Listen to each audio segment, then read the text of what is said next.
السلام علیکم ورحمۃ اللہ وبرکاتہ۔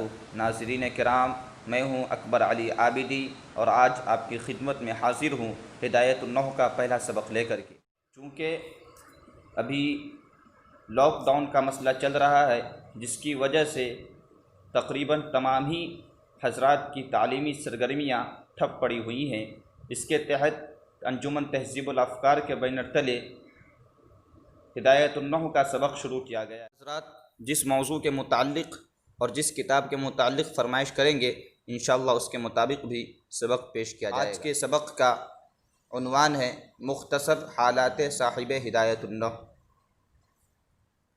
آپ کا نام عثمان ہے، لقب سراج الدین ہے، اخی سراج اودھی سے مشہور ہیں۔ ریاست اودھ کے باشندے تھے، اس لیے اودھی کہے جاتے ہیں۔ میر خرد کے بیان سے معلوم ہوتا ہے کہ آپ ریاست بنگال کے باشندے تھے۔ آپ بہت بڑے ولی اور صاحب ریاضت تھے۔ مشائخ چشت میں آپ کا شمار تھا۔ نو عمری میں شیخ نظام الدین اولیاء محمد بدایونی دہلوی رحمہ اللہ کی خدمت میں دہلی پہنچے اور آپ ہی کے حلقہ ارادت میں شامل بھی ہو گئے۔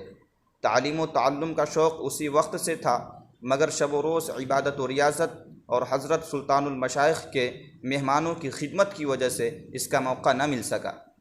پھر حضرت سلطان المشائخ کے ایما و اشارہ سے اس طرف متوجہ ہوئے اور تحصیل علم کے لیے غیاث پور مولانا فخر الدین رازی کی خدمت میں حاضر ہو کر ان سے علم صرف کی مختلف کتابیں پڑھیں۔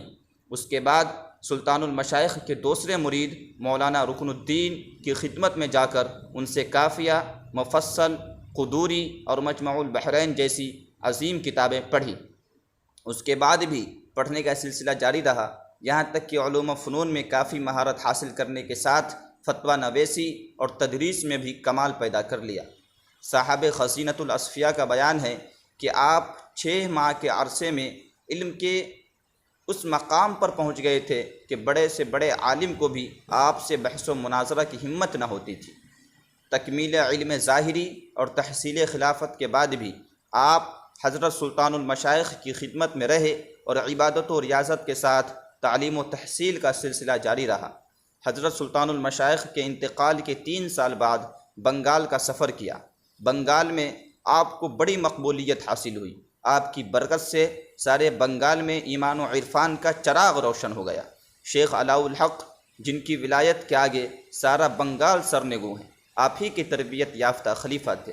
بالآخر آپ سن 768 ہجری میں اس دار فانی سے رخصت ہو گئے۔ اللہم نور مرقدہ وبرز مسجعہ واسق ثراہ واجعل الجنۃ مثواہ۔